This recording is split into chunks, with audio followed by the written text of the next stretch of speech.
मान्य सदस्यहरू, अब प्रतिनिधि सभाका सचिव हर्कराज राईलाई प्रतिनिधि सभामा उत्पत्ति भएको सुशासन प्रवर्धन तथा सार्वजनिक सेवा प्रवाह सम्बन्धी केही नेपाल ऐनलाई संशोधन गर्ने विधेयक 2081, सहकारी सम्बन्धी केही नेपाल ऐनलाई संशोधन गर्ने विधेयक 2081, आर्थिक कार्यविधि तथा वित्तीय उत्तरदायित्व पहिलो संशोधन विधेयक 2081, निजीकरण पहिलो संशोधन विधेयक 2081 र आर्थिक तथा व्यावसायिक वातावरण सुधार र लगानी अभिवृद्धि सम्बन्धी केही नेपाल ऐनलाई संशोधन गर्ने विधेयक 2081 राष्ट्रिय सभाबाट सुझाव बिना पारित भएको सन्देशको जानकारी गराउन अनुमति दिन्छु।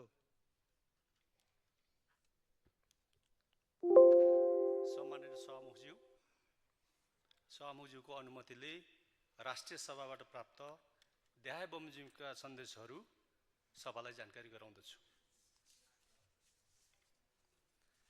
प्रतिनिधि सभाबाट पारित भई सन्देशसहित राष्ट्रिय सभामा प्राप्त देहायका विधेयकहरूलाई राष्ट्रिय सभाको सम्वत 2081 साल चैत्र 18 गते बसेको बैठकले संशोधन बिना पारित गरेकोले राष्ट्रिय सभा नियमावली 2075 को नियम 124 को उपनियम 5 बमोजिम सन्देशसहित उक्त विधेयकहरू फिर्ता पठाइएको बेहोरा अनुरोध गर्दछु।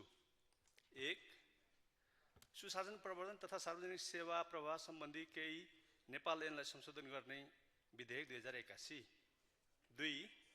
सहकारी सम्बन्धी केही नेपाल ऐनलाई संशोधन गर्ने विधेयक 2081।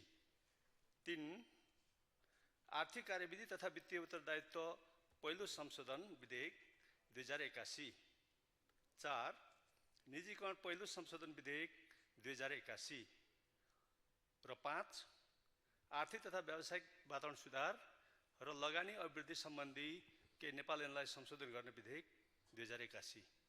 डाक्टर सुरेन्द्र रियाल, सचिव, मिति 2081 12-18।